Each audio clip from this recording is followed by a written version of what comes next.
오늘 우리 하나님의 말씀 사사기 13장 1절에서 23절까지의 말씀입니다. 한 절씩 읽어가도록 하겠습니다. 이스라엘 자손이 다시 여호와의 목전에 악을 행하였으므로 여호와께서 그들을 40년 동안 블레셋 사람의 손에 넘겨주시니라. 고라도의 만지파의 가족 중에 마노아와 이름한 여자가 있더라. 그의 아내가 임신하지 못함으로 출산하지 못하더니 여호와의 사자가 그 여인에게 나타나서 그에게 이르시되 보라, 내가 본래 임신하지 못함으로 출산하지 못하였으나 이제 임신하여 아들을 낳으리니 그러므로 너는 참고하고 포도주와 독주를 마시지 말며 어떤 풍성하로부터 먹지 말지니라. 보라, 내가 임신하여 아들을 낳으리니 그의 머리 위에 삭도를 내지 말라. 이 아이는 태에서 나옴으로부터 하나님께 바쳐진 나실인이 됨이라. 그가 블레셋 사람의 손에서 이스라엘을 구원하기 시작하리라 하시니 이에 그 여인이 와서 그의 남편에게 말하되 하나님의 사람이 내게 오셨는데 그의 목소리 하나님의 사자의 용모 같아서 심히 두려워하고 어디서부터 왔는지를 내가 보지 못하였고 저도 자기 눈을 내게 이렇지 아니했으며 그가 내게 이르기를 보라, 내가 임신하여 아들을 낳으리니 이제 포도주와 독주를 마시지 말며 어떤 부정한 것도 먹지 말라. 이 아이는 태에서부터 그가 죽는 날까지 하나님께 바쳐진 나실인이 됨이라 하더이다 하니라.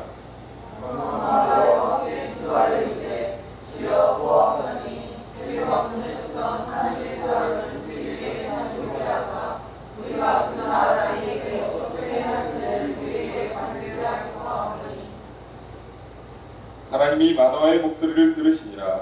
여인이 밭에 앉았을 때 하나님의 사자가 다시 그에게 임하였으나 그의 남편 마노아는 함께 있지 아니한지라.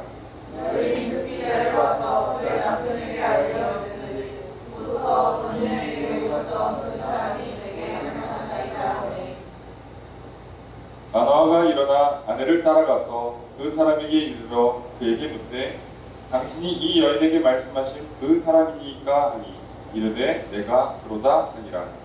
마노아가 이르되 이제 당신의 말씀대로 되기를 원하나이다. 이 아이를 어떻게 키우며 우리가 우리에게 어떻게 해야 하니까. 여호와의 사자가 마노아에게 이르되 내가 여인에게 말한 것을 그가 다 삼가서 포도나무의 수산을 먹지 말며 포도주와 독주를 마시지 말며 어떤 부정한 것도 먹지 말고 내가 그에게 명령한 것은 다 지킬 것이니라 하니라. 마노아가 여호와의 사자에게 말하되 보아옵나니 당신은 우리에게 머물러서 우리가 당신을 위하여 염소 새끼 하나를 준비하게 하소서 하니 여호와의 사자가 마노아에게 이르되 내가 비록 나를 머물게 하나 내가 내 음식을 먹지 아니하리라. 번제를 준비하려거든 마땅히 여호와께 드릴지니라 하니 이는 그가 여호와의 사자인 줄을 마노아가 알지 못하였노라. 마노아가 또 여호와의 사자에게 말하되 당신의 이름이 무엇이니까 당신의 말씀이 이루어질 때 우리가 당신을 존귀히 여기리이다 하니 여호와의 사자가 그에게 이르되 어찌하여 내 이름을 묻느냐 내 이름은 김유다라 하니라. 이에 마노아가 염소 새끼와 소재물을 가져다가 바위 위에서 여호와께 드리매 이적이 일어난지라. 마노아와 그의 아내가 본즉 불꽃이 제단에서부터 하늘로 올라가는 듯이 여호와의 사자가 제단 불꽃에 휩싸여 올라간지라. 마노아와 그의 아내가 그것을 보고 그들의 얼굴을 땅에 대고 엎드리니라. 여호와의 사자가 마노아와 그의 아내에게 다시 나타나지 아니하니 마노아가 그제야 그가 여호와의 사자인 줄을 알고 그의 아내에게 이르되 우리가 하나님을 보았으니 반드시 죽으리로다 하니 함께 읽습니다. 그의 아내가 그에게 이르되 여호와께서 우리를 죽이려 하셨다면 우리 손에서 번제와 소제를 받지 아니하셨을 것이요 이 모든 일도 보이지 아니하셨을 것이며 이제 이런 말씀도 우리에게 이르지 아니하셨으리이다 하였더라. 아멘. 자리에 앉으시기 바랍니다. 할렐루야. 거룩한 주님 전에 나와 예배드리시는 성도님들을 주님의 이름으로 환영합니다. 우리 앞에 있는 분들과 사랑의 구절 나누겠습니다. 인사합시다. 사랑합니다. 축복합니다. 이 시간 주 앞에 나와 예배드리시는 성도님들에게 주님의 크신 은혜가 함께 있기를 주의 이름으로 축복합니다. 오늘 말씀은 사사기 13장 1절에서 23절까지의 말씀입니다. 우리가 지난 시간까지 사사기 말씀을 통해서 사사 입다와 관련된 이야기를 살펴보았습니다. 입다가 암몬과의 전쟁을 마치고 돌아왔습니다. 물론 돌아와서 딸 서원 기도로 인해서 자기의 딸을 하나님께 번제물로 드려야 되는 또 큰 실수, 큰 슬픔을 겪어야 했습니다. 그런데 거기서 끝나는 것이 아니라 에브라임 사람들이 찾아와서 입다에게 시비를 걸고 결국 전쟁을 치르게 됩니다. 전쟁이 치르는 명분이 함께 전쟁에 참여하도록 우리를 부르지 아니하였다라고 얘기했지만 실제로는 입다가 에브라임 자손을 불렀는데 도와주지 않았던 겁니다. 그래서 입다는 부족한 군사를 끌고 가느라 죽을 각오를 했고 그 두려움 때문에 서원 기도를 하기까지 하는 상황에 놓였음에도 불구하고 전혀 에브라임 사람들은 오히려 자기들을 참전시키지 않은 것에 관하여서 문제를 걸고 전쟁을 일으킵니다. 그러니 이 전쟁은 참전이 주 명분이 아닌 것입니다. 그것은 그냥 겉으로 드러나는 이유일 뿐이고 속마음은 기득권 싸움, 각 지파의 기득권 싸움. 뭐 나쁘게 얘기하면 입다를 사사로 인정할 수 없다는, 입다를 유다 동편 지역, 길르앗 지역의 머리로, 장관으로 인정할 수 없다는 그런 권력 싸움, 권력 욕심, 시기, 질투에서 나온 전쟁이었던 것입니다. 당연히 이 전쟁은 입다가 이기게 됩니다. 입다가 전쟁을 이기고 쳐들어온 에브라임 군사들을 치려하는데 여기서 독특한 장면이 연출됩니다. 나루터에서 특별한 발음을 하지 않는 것을 기준으로 그들을 구분하고 그들을 처단하게 됩니다. 놀라운 것은 이들이 이런 특별한 발음을 한 것을 굳이 생각해보면 이게 무슨 지역적인 거리의 차이, 서로 교통이 발달하지 못하고 서로 교류가 왕래가 활발하지 못해서 생기는 그런 발음의 문제가 아니라 이들이 자신을 드러내기 위해서 자신들이 일부러 독특한 발음을 만들어낸 것이 더 그럴듯해 보입니다. 에브라임 지파는 1등 지파가 되길 원했고 자기들이 높여지길 원했고 자기들보다 못한 지파에서 위대한 사사, 그것도 세계 지파를 통합하다시피 한 사사가 나오니까 그게 싫었고 결국 쓸데없는 전쟁을 일으켜서 애꿎은 군인들만 죽음을 맞이해야 됩니다. 그리고 본인들이 자신들을 드러내기 위해서 했던 독특한 발음, 독특한 자기의 표현들이 오히려 자기를 망가지게 하고 자기를 드러내게 하고 결국 죽음에 빠지게 만듭니다. 이렇게 우리는 입다와 에브라임과의 사이의 전쟁을 통해서 다들 스스로 왕이 되려고 하고 또 왕이 되려고 하면 피치 못하게 다툴 수밖에 없고 전쟁을 치를 수밖에 없고 그 결과 문제가 생길 수밖에 없다는 것을, 그리고 그 인생들은 안타깝게도 죽음을 맞이할 수밖에 없다는 것을 우리는 살펴보았습니다. 입다 이후에 계속해서 사사들이 나오는데 이 사사들은 좀 특이합니다. 성령이 임하지도 않고 사사의 사역으로 말미암아 이스라엘이 평안을 누리지도 못합니다. 그런데 이 사사들이 등장한 지파들은 더더욱 특이합니다. 입다가 므낫세 지파고 그 다음에 나온 입사는 유다 지파고 그 다음에 나온 엘론은 스불론 지파며 마지막으로 등장하는 압도는 에브라임 지파입니다. 각기 이스라엘에서 1, 2, 3, 2를 다투는 지파들에서 사사가 나왔고 그 사사들은 거의 왕과 같은 행동들을 했습니다. 자녀가 30이든가 손자까지 뻥 70명입니다. 다들 나귀를 탔고 차 한 대씩 뽑았고 왕처럼 군림했습니다. 그런데 하나님께서는 그들에게 성령을 부어주시지도 않았고 평안을 누리게 하지도 않았습니다. 더욱더 놀라운 건 이 사사들의 통치 기간이 이때부터 시작해서 6년, 7년, 10년, 8년 길어야 10년밖에 통치를 못하는 아주 안타까운 모습이 등장해요. 더더욱 이스라엘 백성들은 이 사사로 인해서 얼마 동안 평안을 누렸더라라는 말이 전혀 기록되어 있지 않습니다. 내가 왕이 되려고 하면 높아질 수는 있습니다. 높은 자리를 차지할 수 있죠. 그러려면 피치 못하게 다투어야 되고요. 누군가를 짓밟고 올라가야만 합니다. 그리고 그것은 우리에게 절대 평안도 만족도 가져다 주지 못합니다. 그리고 그렇게 차지한 내가 원해서 내 손으로 쟁취한 그 자리는 오래 가지도 못합니다. 그런데 많은 사람들은 이스라엘 백성들처럼 다들 왕이 되고자 합니다. 내가 내 인생을 결정하겠다는데, 내가 내 삶을 주체적으로 결정하겠다는데 그게 무엇이 문제냐? 라고 할 수 있습니다. 하지만 내 인생은 내가 통제할 수가 없습니다. 내가 주인이 되려 하면 할수록 내 인생은 망가집니다. 그게 남들에 비해서 큰 문제가 되지 않는 것이라 할지라도, 큰 죄가 되지 않는다고 할지라도 내가 왕이 되려는 순간, 내가 주인이 되려고 하는 순간부터는 문제가 발생하는 것입니다. 그래서 우리는 우리 한 주의 삶을 돌아봤으면 좋겠어요. 과연 내 한 주의 삶에 누가 주인이었는가? 내가 주인이 되기 위해서 내가 원하는 것들 쟁취하기 위해서 애를 쓰고 노력하고 결국 악착같이 그걸 해냈는가? 근데 지금은 만족하고 기분 좋고 자랑하고 싶고 의시되고 뭔가 발 뻗고 자는 것 같지만 왠지 모를 불안감이 엄습하고 마음에 평안이 없고 그리고 그것에 대한 처절한 안타까운 결과를 우리 삶으로 맞닥뜨려야만 합니다.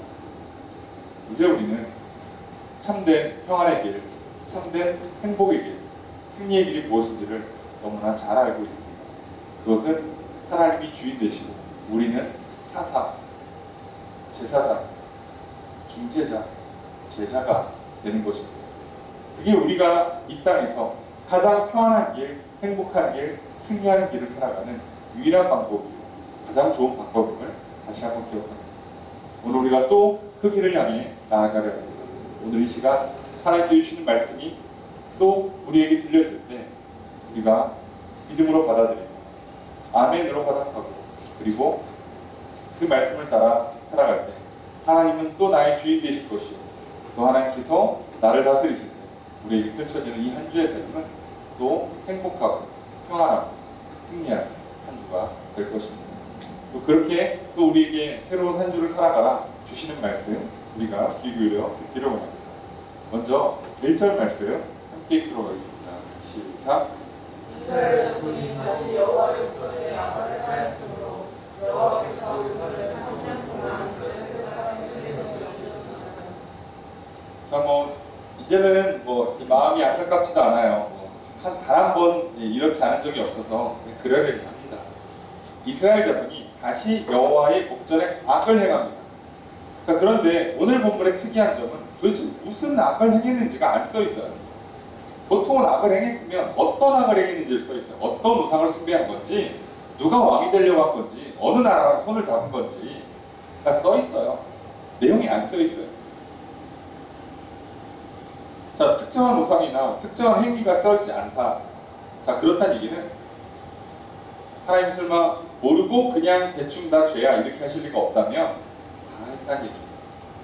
하도 많아서 앞에 했던 것 다 하고 새로운 것까지 다 해서 너무 많아서 기록할 수가 없다는 얘기예요. 그러니까 그냥 이들은 하나님 보실 때에는 악한 행위를 하고 살아요.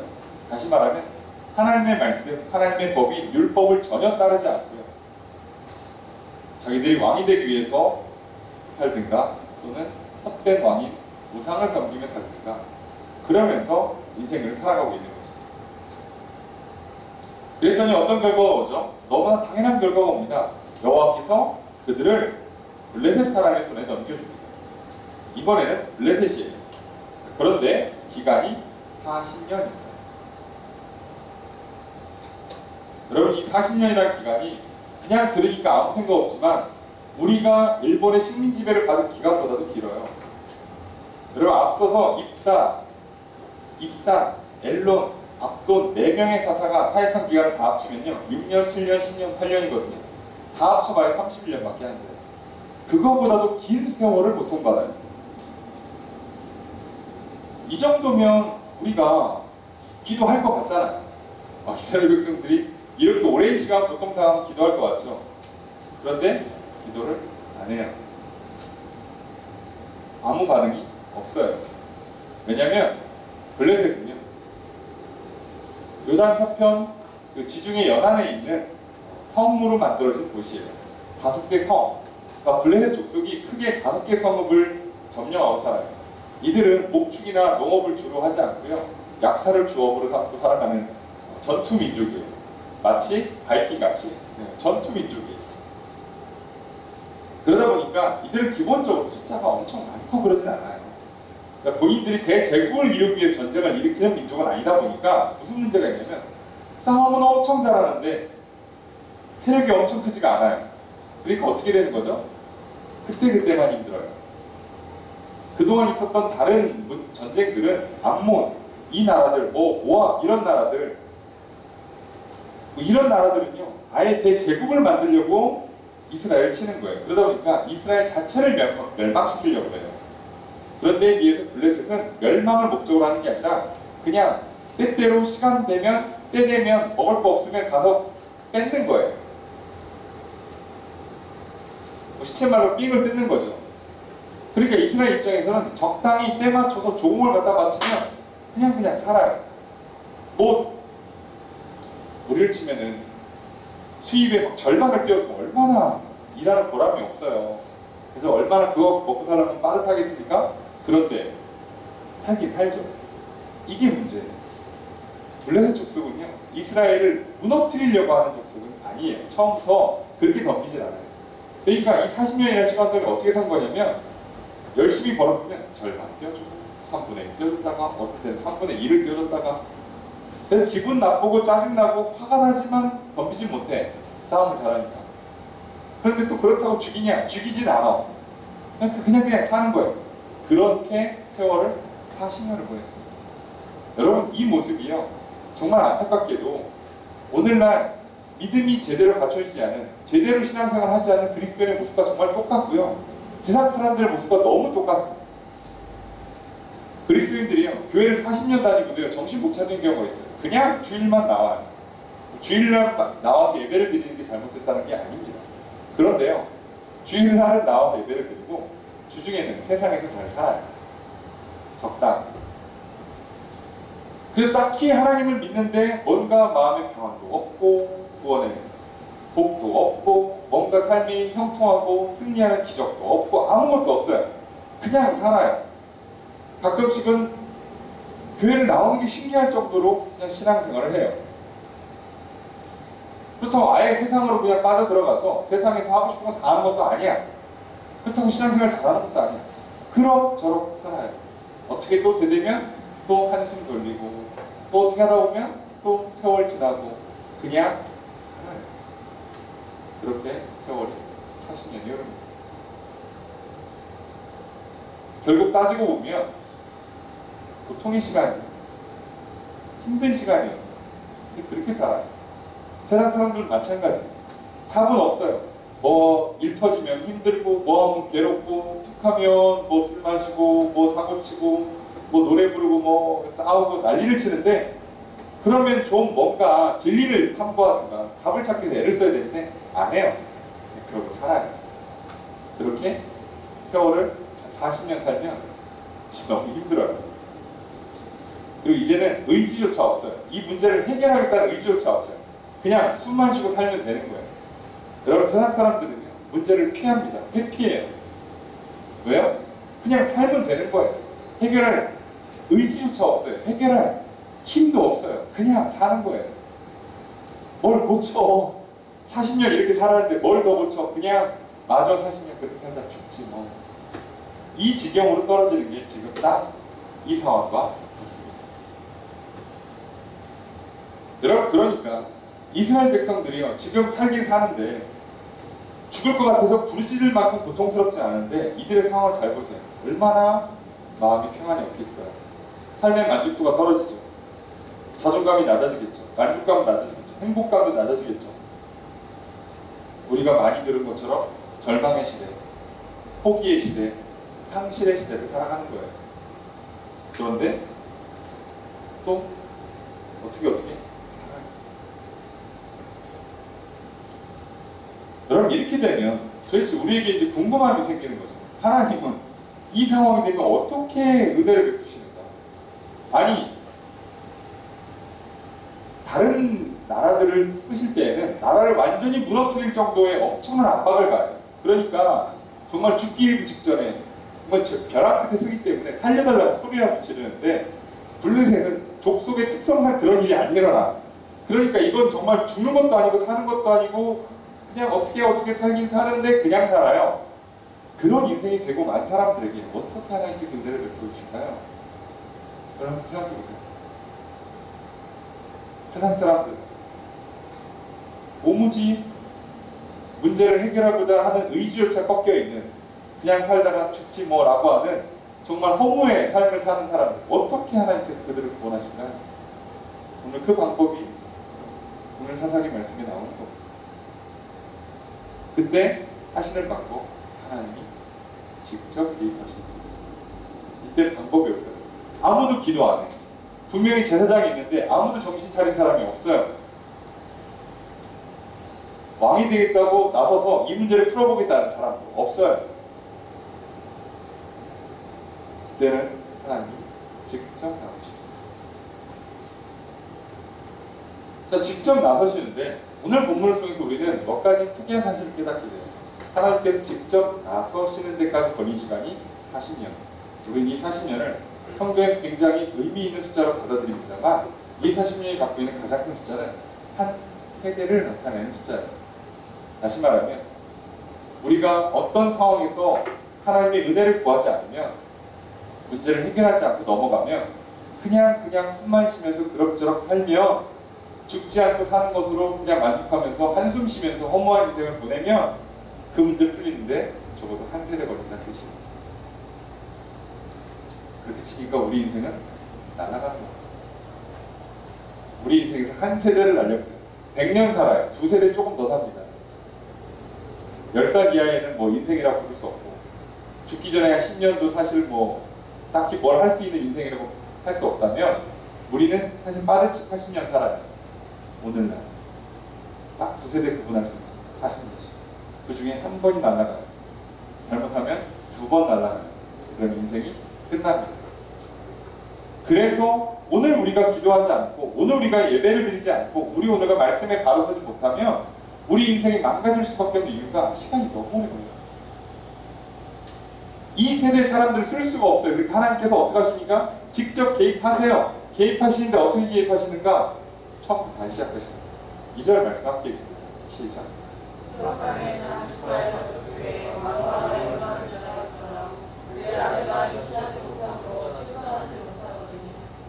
자, 하나님께 새로 시작하기 위해서 당연히 새로운 세대를 만들어야 돼요. 그러니까 특정 지파의 특정 가문의 어린 아이부터 시작하는 거죠.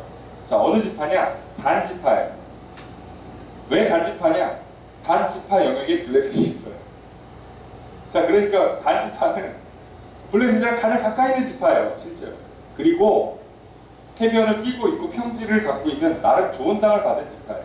그럼에도 불구하고 블레셋이랑 같이 살고 있으니 뭐 이들의 삶이 얼마나 피폐했겠습니까? 자, 단 지파는 특이한 점이 있어요. 크기가 작은 지파에 속해요. 끄트머리에서 1, 2, 3위를 다투는 지파예요. 게다가 여태까지 단 한 번도 사사가 나온 적이 없습니다. 물론 물리적으로는 블레셋과 가까우니까 여기서 사사를 일으키는 게 좋죠, 전쟁할 때는.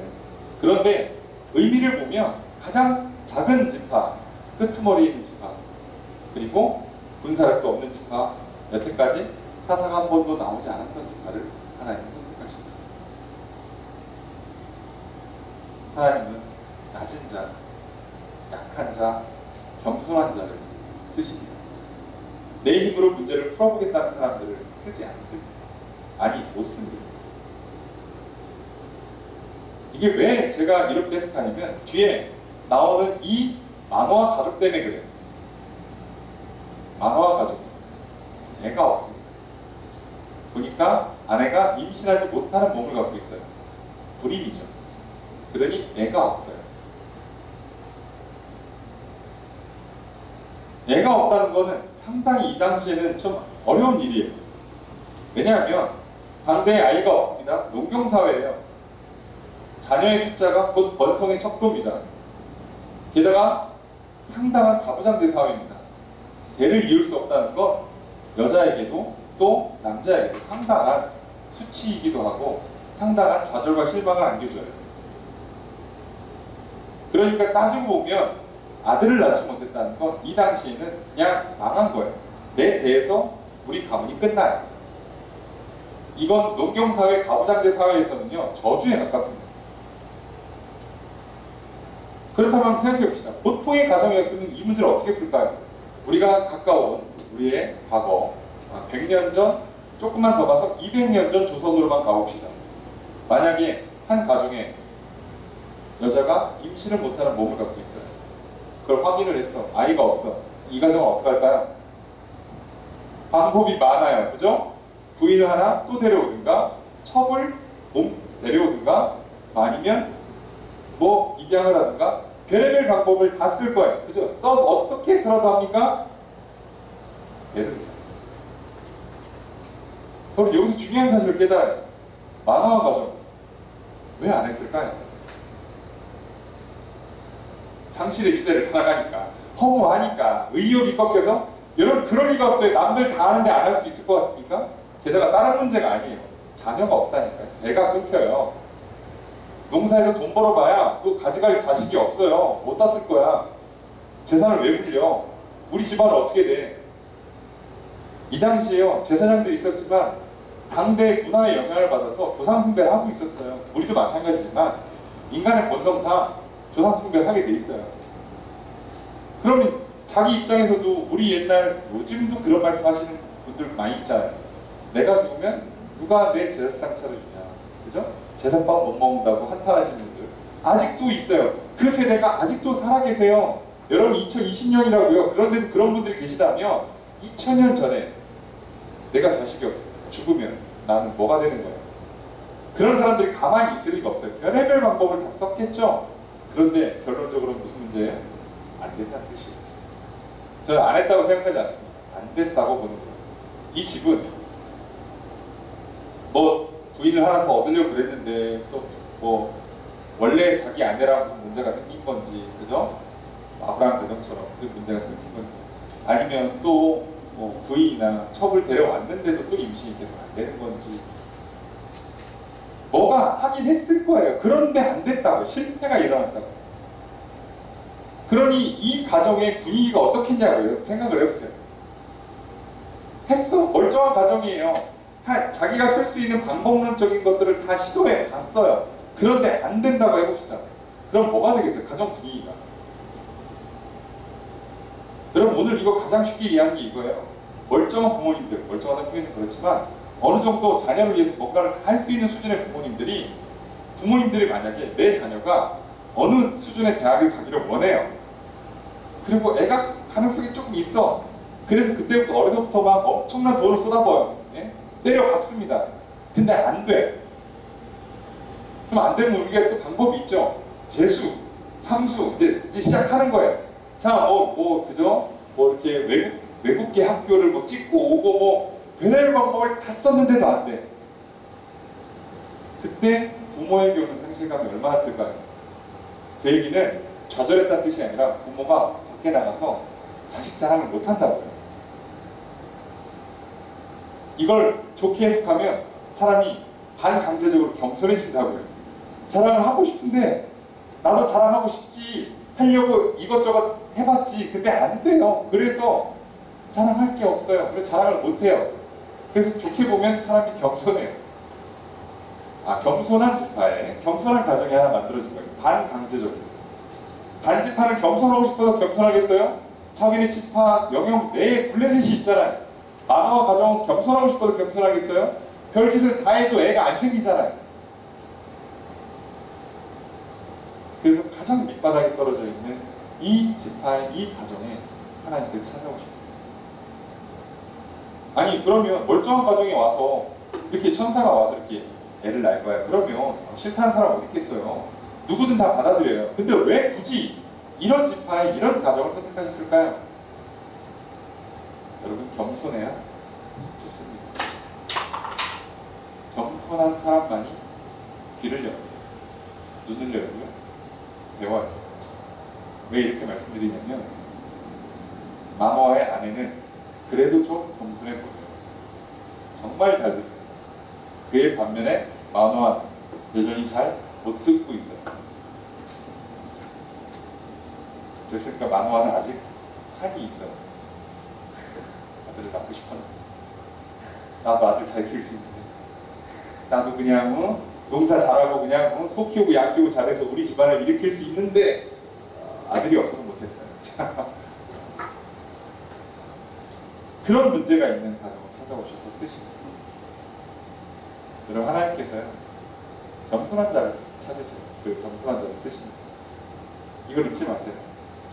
고린도전서 1장 27절에서 29절 말씀 읽어드리겠습니다.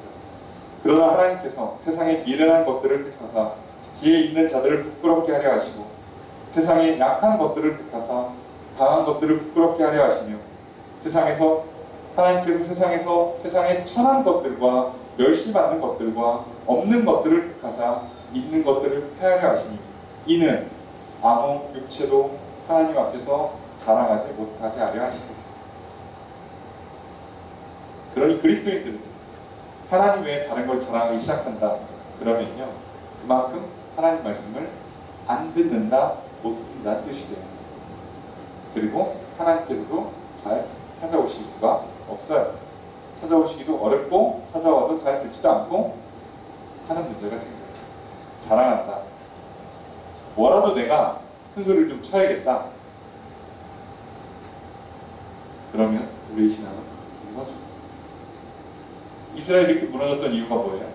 이미 헛된 왕, 헛된 우상을 숭배했고 또는 자신들이 왕이 되려 했어요. 바로 이 문제 터지기 직전에 있었던 사사들의 과정들을 보면 다들 왕싸움을 했다고. 우상 숭배가 아니라 왕싸움을 했다고. 그러니 우상 숭배도 하고 왕싸움까지 같이 하고 있는 이 심각한 이스라엘을 어떻게 살릴 수 있겠어요? 살릴 방법이 없어요. 이들 자체적으로는 자생할 수 있는 힘을 완전히 잃었어요. 하나님이 직접 오셔야 됩니다. 그럼 누구에게 찾아오실까요? 겸손한 자. 우리가 헛된 우상을 숭배해요. 세상에서 돈이 최고야, 힘이 최고야, 잘생기고 예쁜 게 최고야, 인맥이 최고고 뭐가 재산이 많은 게 최고고 다 헛된 우상을 따라가든가 아니면 내가 왕이 되려고 하든가. 물론 둘이 비슷하긴 합니다. 그래서 나 잘났다고 소리치고 내 말 들으라고 그러고 내 편 가르고 그렇게 사는 인생들. 그래서 인생이 망가져갈 때 하나님께서 그들을 어떻게 건지실 수 있을까요? 중재자마저 없다면 방법은 없어요. 이 사람이 겸손해질 때까지 낮추셔야 해요. 그래서 우리 삶에 끝없이 고난이 찾아오는 거예요. 낮아져. 그렇게 생각해보세요. 따지고 보면 이 단지파는 결과적으로 은혜예요. 따지고 보면 마노아 가족은 결과적으로 은혜예요. 블레셋이 영내에 있어요. 완전 망했지. 땅 잘못 받았죠. 아니 별짓 다 해도 자식을 못 낳아. 망한 가정이죠. 망한 인생이에요. 그런데 그게 결과적으로 은혜라고. 그 덕에 살았어요. 그 덕에 구원을 받았다. 문제가 해결됐습니다. 여러분 그러니까 내 인생이 내 뜻대로 풀리지 않는다고 절망하지 마십시오. 은혜입니다. 새로운 시작을 할 수 있는 기회를 주시는 거예요. 나를 구원하시고 나를 살리시고 나를 회복하실 수 있는 시작점이 바로 거기서 일어난다고. 내 뜻대로 일이 잘 풀릴 때 하나님의 은혜가 임하는 게 절대 아니에요. 우린 착각하고 있어요. 내 마음대로 될 때, 내 계획대로 될 때 하나님이 복 주시는 거라고. 절대 아니에요. 그렇게 되면 인간은 망가져요. 우린 철저하게 알아야 돼요. 내 뜻이 아니라 하나님의 뜻이 되는 걸 들어야 되고 하나님의 뜻이 무엇인가를 보아야 되고 알아야 되고 그걸 따라가야만 돼요. 제일 좋은 건 그게 내 뜻이어야죠. 그러면 됩니다. 여호와의 사자가 이 마노아의 아내에게 임해. 성경에 이렇게 여인들이 등장하는데 이름도 없는 이 여인, 중요한 건 왜 아내에게 등장하냐는 거죠. 아까도 말씀드렸습니다. 아직 남편은 덜 겸손한 것 같아요. 마노아는 겸손하지 못한 것 같습니다. 아직 자식에 대한 미련과 상실에 대한 후회가 남아있는 것 같아요. 그에 비해서 이 여인은 낮아질 때는 낮아졌어요. 겸손해요. 놀라운 건 여호와의 사자가 3절에 보니까 여인에게 나타나서 말합니다. 밑도 끝도 없이 찾아와서 뭐라고 그러냐면, 보라, 잘 들어, 하면서 하시는 말씀, 내가 원래는 임신을 못하는 몸인 거 알고는 있지. 자, 출산을 못했지. 그러니까 당연하죠. 임신이 안 되는데 애를 어떻게 낳아. 그런데 이제 임신할 거야. 아들을 낳을 거야. 그랬는데 바로 이어서 뭐라고 하세요? 자, 그러니까 너는 이제부터 포도주랑 독주를 마시지 말고 어떤 부정한 것도 먹지 말라 해요. 너가 구별되래. 너도 구별되래. 여러분, 포도주와 독주 산모가 먹느냐 모르겠어요. 하지만 포도주는요, 거긴 음료수예요. 여러분 아시는 것처럼 유럽이나 이 그 중동 지역은 석회질이 많아요. 그러니까 물이 깨끗하지 않습니다. 그래서 음료수를 마실 때는요, 물을 정제하기 위해서라도 발효를 시켜요. 그러니까 포도주 같이 도수 낮은 술은 술도 아니에요. 그런데 그걸 먹지 말아요. 부정한 거 하지 말아요. 거룩해지라는. 자, 그렇게 말하면서 그 다음에 아이를 낳으면 아이도 그렇게 하래요. 자, 왜 그렇게 하느냐? 이 아이는 나실인으로 구별할 거예요. 나실인에 관한 건 민수기 6장을 보시면 써 있어요. 어떻게 되는 건가? 원래 나실인은요, 부모가 서원하는 거예요. 서원. 우리가 지난번에 봤죠. 서원. 내가 하나님께 먼저 약속으로 드리는 거예요. 이 아이를 나실인에 드리겠습니다. 우리 아이 중에 한 명을 드리겠습니다. 그런데 그러면 첫째나 아니면 셋째를 나실인으로 바치겠습니다. 하나님 마음대로 그 아이를 쓰십시오. 제가 관여하지 않겠습니다. 이 아이는 하나님의 자녀입니다. 라고 완전히 딱 구분짓는 거예요. 그러니까 이 사람들은요, 머리도 안 자르고요, 포도주도 안 마시고, 포도 관련된 건 아예 먹지도 않아요. 포도가 주력인데 이 지역은 아예 안 먹어요. 그리고 시체를 비롯해서 부정한 건 절대 안 만져요. 이렇게 평생을 키워서 하나님께 드리겠습니다 하는 게 나실인 서원이에요. 근데 이거를 지금 이 여인이 할 수가 없죠. 내가 없으니까요. 있어야, 임신돼야 뭘 서원을 하지. 자, 그런데 이걸 어떻게 해요? 내가 줄 테니까 나실인을 바치래요. 줄 테니까. 이렇게 하나님 어쩔 수 없이 시작하는 거예요. 나실인으로 키워 라고 명령하신 겁니다. 자, 그리고 그걸 통해서 블레셋 사람으로부터 구원을 시작하게 돼요. 할 말 다 하시고 떠나십니다. 자, 그러니까 이 여인이 지금 이해가 잘 안 돼요. 뭐 어떻게 애를 낳는다는 거지, 언제 낳는 거지, 낳으면 뭐가 된다는 것도 모르고 그냥 뜬금없이 와서 애를 낳을 거고, 너는 거룩하라 그러고 애는 나실인으로 바치래요. 그래서 어떻게 합니까? 여자가 이걸 혼자 할 수 없잖아요. 이 문제를 갑자기 애를 낳습니다. 큰일 나죠. 그러니까 남편한테 가서 얘기해요. 당연하죠. 남편한테 가서 얘기합니다. 그래서 하나님의 사람이 내게 오셨는데, 네, 표현이 중요해요. 그의 모습이 하나님의 사자의 임무 같아요. 그러니까 이 여인은요, 이 말을 하고 지나간 사람을 사람으로 보는 게 아니에요. 하나님의 사자. 마치 하나님의 대리인처럼 보였다는 거예요. 뭔지 모르는데, 근데 무서워 말도 못하고 말하는 것만 듣고 왔다는 거예요. 여러분, 여기서 차이가 나요. 이 여인은요, 이 하나님의 사자를 보고 하나님의 사자인 줄 알아봤어요. 근데 남편이 마노아는 못 알아봤어요. 이게 차이예요. 여기서 조금 미묘한 차이가 나요. 그래서 얘기를 그대로 전해요. 자, 포도주 독주 안 되고, 예, 죽는 날까지 나실이 되라 하셨습니다. 자, 이렇게 나실인으로 세웁니다. 하나님께서 직접적으로 은혜를 베풀어 주시죠. 이 문제를 풀기 위해서 개입하십니다. 40년 만에 한 세대를 보내시고 새로운 세대를 일으키세요. 자, 그러면 이제 이걸 들은 마노아가 어떻게 하는가? 8절 말씀 읽겠습니다. 시작. 마노아가 여호와께 기도할 때 주여 여호와만이 주께서 부르셨던 하나님의 사람을 위해 다시 오게 하사 그가 그 나라에 어떻게 할지를 그에게 가르치게 하소서 하니. 마노아가 기도합니다. 그래도 역시나 기도하는 사람이 기도할 수밖에 없죠. 애가 없었으니까요. 기도 안 했겠습니까? 많이 했을 거예요. 응답이 안 되는 문제지. 그러니까 기도가 응답이 안 되더라도 기도는 계속하세요. 왜요? 기도하는 것 자체를 훈련하셔야 돼요. 안 그러면 이 순간에 기도를 못한다고. 그래도 만화는 기본은 돼 있잖아요. 하나님의 말씀이 떨어지고 뭔가 이해가 안 되고 상황이 어려울 때 무슨 말이지 할 때 기도를 하잖아요. 자, 만화가 기도합니다. 뭐라고 기도합니까? 다시 보내주십시오. 그래서 아이를 낳으면 어떻게 길러야 되는지를 가르쳐 주십시오. 왜냐하면 이 당시에 나실인이라는 율법이 있죠. 성경에 보면 율법적으로 나실인이라는 제도가 있어요. 그런데 지금 제사장이 이 일을 감당을 못하잖아요. 본인들도 뭘 제대로 배우지 못했잖아요. 그러니까 하나님께 가르쳐달라고 기도해요. 우리도 마찬가지예요. 하나님의 은혜가 임하면요, 아 좋다 그러고 끝내시면 안 되는 거예요. 뭔가 기도가 응답이 되거나 뭔가 신비한 체험, 황홀병에 들어가시거나 막 말씀이 깨달아지거나 막 꿈을 꾼다거나 그러면 아 좋다 이러고 넘어가시면 안 돼요. 다시 물어야지. 하나님께 무슨 뜻이에요? 어떻게 해야 하는 거예요?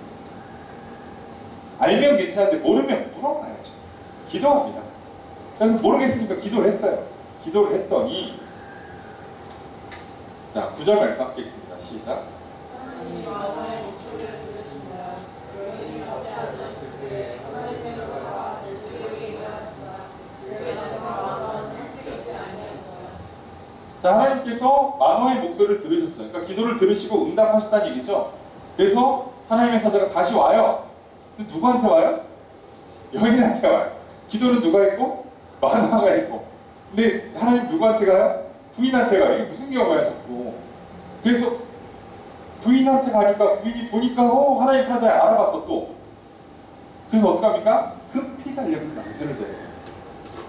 왜냐면 남편이 들어야 되거든 이거를. 남편이 기도했고. 근데 정작 남편은 없는데 자기를 찾아와요. 무슨 얘기냐면 만약에 만화를 여호와의 사자가 직접 찾아갔으면 만화는 못 알아봤다는 뜻이에요. 지나가는 행인 일로 바뀌었다는 뜻이죠. 웬 아저씨 나그네? 라고 생각했다니 그만큼 들깨어 있었어요. 그에 비해서 만화의 아내는 깨어 있었어요. 그만큼 겸손했고요. 그만큼 귀를 열고 살았고 눈을 열고 살았다는 뜻이에요. 왜요? 완전히 겸손한 거예요. 자랑할 게 하나도 없고 되는 게 하나도 없고 인생은 망했다 싶은데 하나님께서 뭔가 문제를 해결해 주셔야 돼요. 그러니 귀가 쫑긋 눈이 번쩍이죠. 하나님 그런 사람을 쓰세요. 나 좀 똑똑해. 나 힘 있어. 나 잘났어. 나 할 수 있어. 라는 사람을 쓰실 수가 없습니다. 왜냐하면 하나님이 시키는 대로 안 하니까요. 더 놀라운 건 우리가 이 말씀을 살펴보면 아시겠지만 삼손이 나실인인 듯 나실인이 아닌 것 같은 나실인이 돼요. 뭔가 뒤에 보시면 아시겠지만 결혼으로 뭔가 자꾸 블레셋이랑 싸우고 신체에게 자꾸 손을 대고 이 나실인이 왜 이러지 싶은데 그래요. 그 얘기 무슨 얘기냐면 삼손이 아주 삐뚤어졌든가 아니면 약간 사춘기를 심하게 겪었든가 그거 아니라고 하면 부모가 잘못 키웠다는 뜻이에요. 다시 얘기하면 그만큼 철저하게 키우지 못했어요. 잘 안 돼요 여러분. 이게 어쨌든 시켜서 한 거잖아요. 이 정도 겸손한 사람들도요 완전하게 순종한다는 게 쉽지 않아요. 그러니 조금 성격 있고 조금 뭐 고집 있고 내 의지가 강력하다 하나님 말씀 들어가면 안 돼요. 여러분 우리가 씨 뿌린 자의 비유 통해서도 설명드렸습니다. 좋은 밭, 좋은 땅 30배, 60배, 100배의 결실을 맺는 땅은요 아주 간단해요. 복갱이질을 많이 당했다니 하나님 말씀으로 그냥 매번 들을 때마다 파여서 다 거덜난 사람, 그래서 더 이상 내 고집과 의지를 어떻게 해볼 수 없는 사람들에게 말씀이 심겨질 때 30배, 60배, 100배의 결실이 일어나는 거예요. 돌짝밭같이 그냥 딱딱해가지고 나는 나예요. 말씀 좋네. 받아봐야 날아가요. 안 되는 거예요. 그래서 이런 문제가 생깁니다. 물론 그 사이에 그 문제를 풀어주라고 중재자가 있는 건데 중재자마저 날아간 이 안타까운 상황에서는 어쩔 수 없이 하나님 이렇게 직접 하셔야 돼요. 자, 그 얘기를 들었으니 남편이 찾아오겠죠? 자, 11절, 12절 이렇게 읽습니다. 시작. 마노아가 일어나 아내를 따라가서 그 사람에게 이르러 그에게 이르되 당신이 여인에게 말씀하신 그 사람이 있나니 이르되 내가 그러다 한다.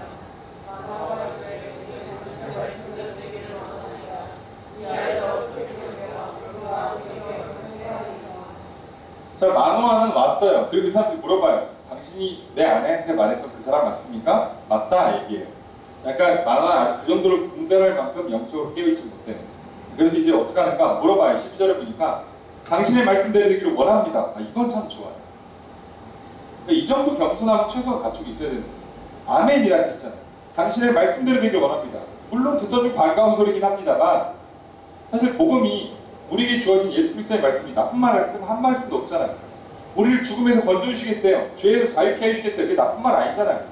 근데 그걸 아멘하는 사람이 얼마나 있어요? 별로 없어요. 생각보다. 안 합니다. 고개는 끄덕이죠. 근데 아멘이라고 못해요. 그 말씀이 좋습니다. 그 말씀이 맞습니다. 그 말씀대로 되기를 원합니다 라는 사람은 생각보다 적다고요. 아니 저 여러분들 빼고 이 시대에 많은 크리스찬들, 특히나 한국에 있는 수많은 교회들이 이 문제에서 좀 많이 넘어져요. 교회가 자꾸 문제가 생기는 이유가 여기 있어요. 한국 교회가 건물이 없습니까? 성도 수가 작습니까? 헌금 액수가 적어요. 뭐 목사님들이 공부를 조금 했습니까? 뭐 기도를 안 합니까? 새벽부터 기도하지. 밤낮으로 전도하지. 뭐가 부족해요? 근데 이게 부족하다고요. 겸손히 하나님 말씀 앞에 아멘이라고 하지 않아요. 그런데 이 겸손한 자도 역시나 똑같은 함정에 빠져요. 뭐라고 그러냐면 이 아이를 어떻게 기르고 우리가 그에게 어떻게 해야 합니까? 쉽게 얘기하면 내가 어떻게 하면 됩니까? 내가 무엇을 어떻게 해야 됩니까? 여기서 함정이 있어요. 내가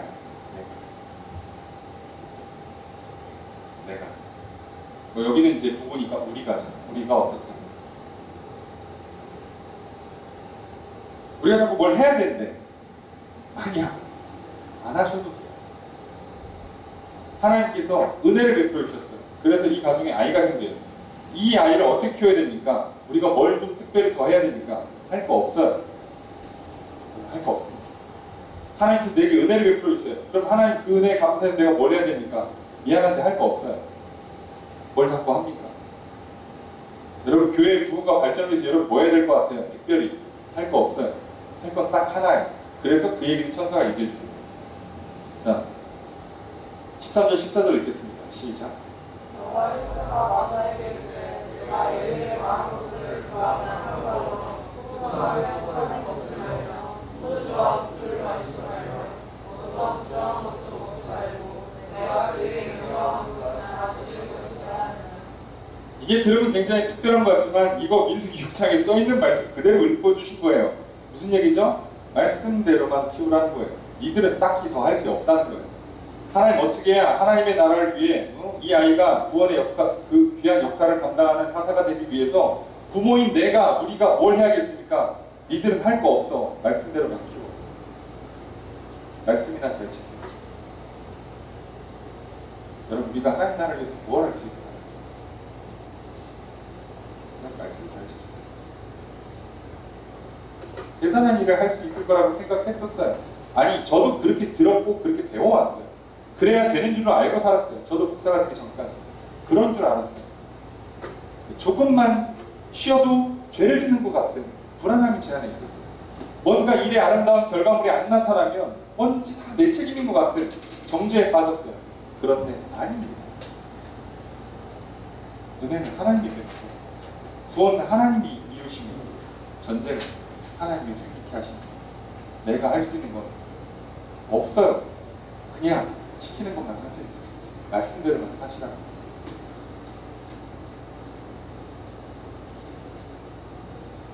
우리가 교회라는 어쩔 수 없는 이 공동체의 운영을 위해서 건물의 기본 유지보수를 위해서 해야 되는 최소한의 것들. 그렇다고 청소도 안 할 수는 없잖아요. 밥도 안 먹고 살 수는 없습니다. 그런 거 제외한 뭔가 더 특별한 것을 해서 하나님 나라가 이루어지는 게 아니에요. 그렇게 되는 게 아닙니다. 여러분 우리의 자녀들 잘 키우고 싶으시죠? 이 아이들이 이 세상에서 승리하는 인생, 성공하는 인생 되기를 원하시죠? 부모가 그거 원치 않는 부모가 어떻게 했어요? 그럼 뭘 해야 될까요? 할 거 없어요. 말씀대로 키우세요. 기도 많이 해주시고 말씀 가르치세요. 뭘 좋은 학원 보내면 어려서부터 뭐 운동을 시키고 뭐를 하고 뭐를 뭐 배우게 하고 뭐 어디를 보내주고 어려서부터 뭐 어학 연수를 보내고 외국에 나갔다 오고 백날 해보세요. 되나? 지금 한국에 그거 하는 부모도 있어요? 아니, 뭐 저희 동네 대전 유성원 별로 없다 쳐도 서울 강남 쪽만 가보세요. 그거 안 하는 부모가 있어요? 그래서 이 나라 이렇게 되고 그 인생들이 그렇게 됩니까? 아니잖아요. 안 돼요, 그렇게. 착각하지 맙시다. 안 된다. 하나님 다른 말씀 안 하세요. 내가 하나님 그 은혜를 받으면 이제 우리는 뭐 해야 됩니까? 뭘 해야 이제 그 은혜를 완성시킵니까? 말씀대로만 하시면 돼요. 자, 그러니까 이제 만화와 입장에서는 뭔가 원하는 대답이 아니죠. 살짝 거절당했죠. 그래서 또 물어봅니다. 자, 15절 함께 읽습니다. 시작.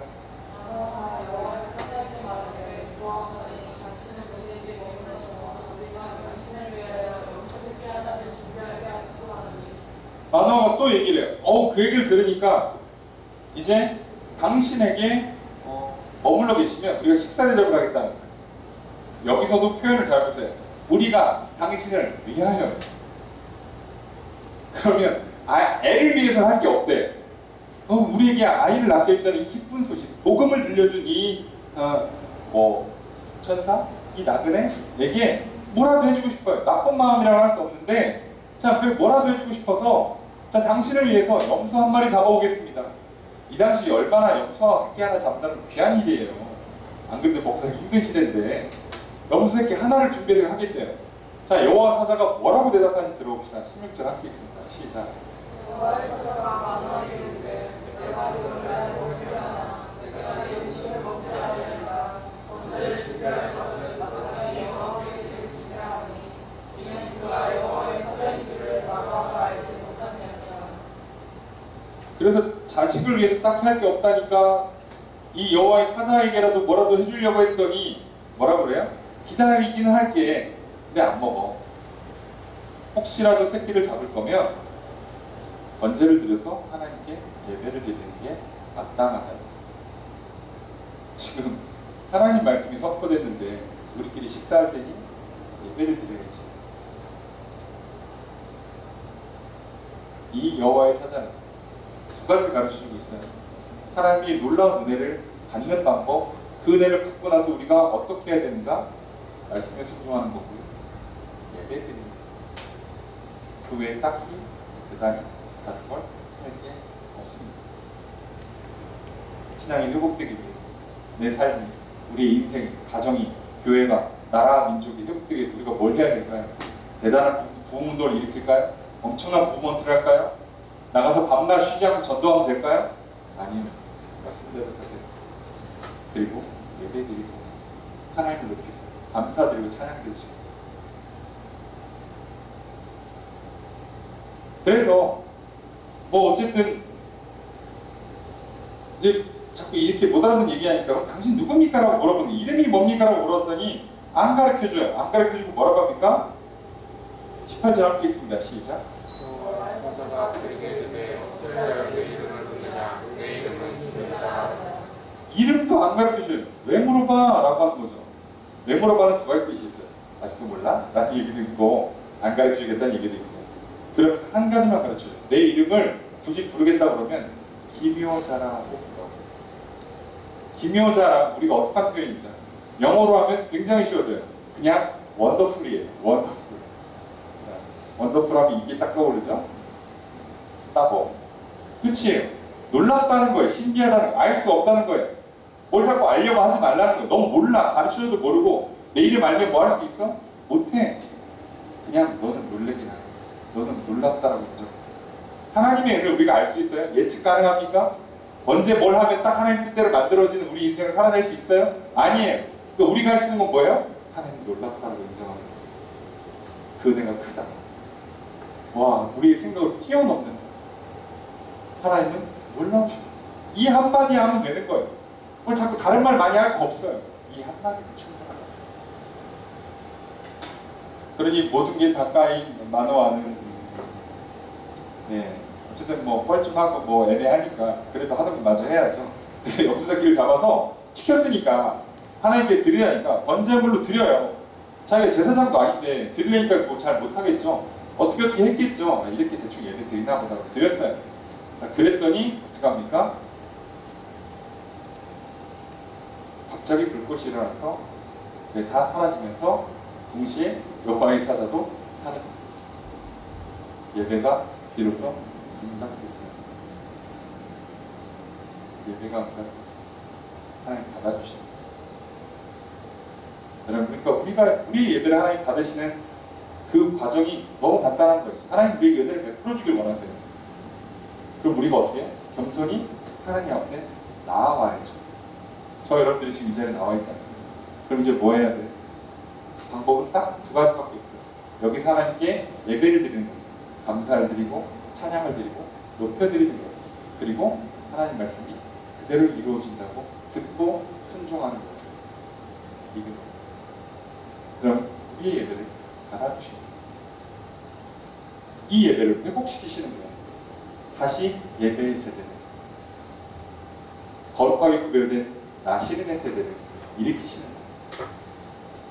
그리고 그게 오늘 바로 우리들에게 당면된 과제이고 숙제이고, 오늘 이 시대에 우리가 나시린으로 서야 하는 것이죠. 이 장면을 봤더니 21절을 보니까 마노아가 그제야 그가 여호와의 사자인 줄을 알았어요. 이제 알아봤어요. 여호와의 사자가 이제 알아봤어요. 자, 그래서 하는 말이 있어요. 와이프한테 뭐라고 얘기합니까? 하나님이었네, 하나님의 사자였네, 하나님의 현현이었네. 하나님을 봤으니 우리가 반드시 죽겠다. 이 얘기 여기서 많이 들어봤죠. 성경에 자주 나오죠. 네. 자, 이거에 대해서 아내의 반응을 볼까요? 23절 함께 있습니다. 시작. 그 아내가 그에게 대해 여호와께서 그를 죽이려 하시더라. 인생과 먼저와 술을 받지 아니하셨을 것이요 이 모든 일을 보이지 아니하셨을 것이요 이제 이런 말씀도 우리에게 되지 아니하셨으리라 하더라. 여호와를 만났던 모든 사람들은 두려움 앞에, 거룩함 앞에 죽을 거다라는 느낌을 받았고 죽는 걸로 알고 있었고 그게 들어왔어요. 마노아도 당연히 하나님의 사자인 줄을 알았고, 그래서 와, 이제 봤으니까 우린 죽었다 이렇게 얘기를 했어요. 그런데 이 아내가 뭐라고 얘기합니까? 죽이려고 하셨으면 벌써 죽였겠지. 그리고 예배를 왜 받아줬겠어? 죽이려는 걸. 우리가 그랬다면 왜, 그리고 우리한테 이런 걸 가르쳐줬겠어? 보여주고 앞으로 장래일을 보여주고, 그리고 왜 이렇게 말씀해 주셨겠어? 죽이려고 거라고? 아니지. 이건 살리려고 하시는 게 맞지 라고 굉장히 건전한 사고, 논리적인 사고를 해요. 그럼 누가 맞아요? 아내가 맞습니다. 마노아는 신앙의 전통, 가르침, 분위기, 느낌, 감정을 따랐어요. 그러면 성경 해석이 틀려지죠. 하나님의 뜻이 뭔지를 깨닫지를 못해요. 근데 이 아내는 어떻게 해석을 했어요? 어떻게 보면 진짜 상식적으로, 논리적으로 건강한 사고를 했죠. 아니, 죽일 거면 죽여야지 왜 살려줘? 아니, 죽일 거였으면 왜 아들을 준다는 얘기를 해요? 그럼 아들 아직까지 살려줘야 돼. 그럼 죽이진 않겠다는 얘기예요. 죽일 건데 예배를 왜 받아줘? 예배를 받아주면 은혜를 베푸시는데 말이 안 되잖아. 그럼 이거는 죽이겠다는 뜻은 아니네. 하나님 봐도 다 죽는 건 아니네. 맞아요. 하나님 봐도 죽는 건 아니, 죽지 말라고 여호와께서 이렇게 인간의 모습으로 여호와의 사자의 형태로 현현해서 오시는 거잖아요. 직접 여호와께서 직접 내려오시면 모세처럼 등짝 봐도 막 얼굴이 하얘지고 빛이 나고 난리가 나요. 죽어요 진짜. 감당 못해서. 그런데 그거 하지 말라고 사자의 형태, 나그네 형태로 오시잖아요. 인간의 모습으로 오시잖아요. 예수님도 마찬가지 아닙니까? 직접 오시면 우리 다 죽죠. 그러니까 인간의 모습으로 오시는 거 아니에요. 눈치를 채야죠. 논리적인 사고를 해야죠. 여러분, 오늘 우리들이요, 하나님의 은혜 앞에, 하나님의 말씀 앞에 왜 자꾸 은혜를 못 받고 무너지는가? 해석이 너무 감정적이에요. 말씀의 해석이 너무 전통적이에요. 전통적이라는 얘기가 좀 무조건 나쁜 건 아니지만 너무 그냥 그런가 보다 하고 따라가요. 사람들이 그랬다니까. 왜 그런 거래? 아니, 우리 옛날 조상들부터 그렇게 그랬대. 그럼 그런 거예요? 맞아? 아닌데도 불구하고 우린 자꾸 따라가요. 아니, 박사님이 얘기하니까 따라가요. 그냥 박사님 연구 많이 하셨겠지. 그럼 우리도 생각을 해봐야지.